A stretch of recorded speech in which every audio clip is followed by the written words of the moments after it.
Having looked at relational and logical operators, we have the building blocks in place to begin looking at how we make decisions in our C# code. We do that with the if statement. Let me begin by showing you the syntax of the if statement before we look at some examples. And I'll do that in comments up above the program. The if statement begins with if, followed by a relational expression. If the relational expression is true, then the statements that we want to perform or be evaluated are placed right underneath the statement, like so. That's an example of the simplest if you can write. There are more complex versions, but in this lesson we're going to look at just the simplest if. The statements inside the block are only performed if the relational expression is true. So let's look at an example. We'll start out with some variables, and we'll work just with integers here. So we'll have salary and hours worked. Then we might prompt the user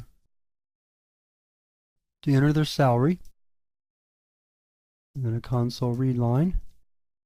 And then we might prompt the user to enter their hours worked, another console read line.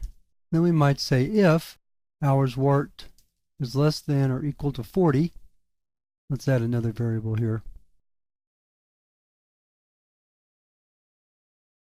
Gross pay is equal to salary times hours worked. Now notice I didn't put statement block, and I probably should, so let's go back. It actually works without it, but I don't want to introduce that quite yet. So we'll put that back in. Then we can say if hours worked is greater than 40, gross pay is equal to salary times 40 plus salary times 1.5 times hours worked minus 40. The error we're getting is because gross pay could be a floating point number here, so let's just change that real quick. Again, rather than edit out my errors, I'm just going to work through them with you so that you can see how to fix these errors when they crop up in your programs, which they will. Alright, so then we close off this block. And then we can do a console write line. Gross pay is plus gross pay. And then a console read key right here. And yes, I see the error. Okay, here's the problem here. Notice that gross pay is declared but not assigned a value.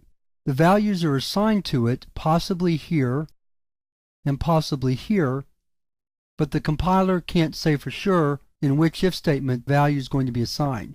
So what we need to do is we need to go ahead and initialize it to a value 0.0, and that clears the error. We didn't get it for salary and hours worked because very clearly we have an assignment statement here and an assignment statement here that don't depend on if statements for their values to be assigned. But when we got to gross pay here, the compiler could not be sure if an assignment was made in this if block or in this if block or at all. So that's why we had the error, and that's why we needed to go back and initialize it when we declared it. Now let's run the program. So we'll do some even numbers. 20, hours worked is 40, gross pay is 800. All right, let's run it again. 20, hours worked is 45, and gross pay is 950. So what happens is, when we entered 40 for the hours worked, then this statement was executed because hours worked less than or equal to 40 is true. When we entered 45, hours worked less than or equal to 40 is false, so it skipped this statement, moved to the next if, and 45 is indeed greater than 40, so this statement was executed, and there we got the gross pay of 950 instead of 800, which we had when the salary was 20 and the hours worked was 40. So those are the basic mechanics of the if statement. There is, however, a better way to write this particular program using something called an if-else statement, and we're going to look at that in the next lesson.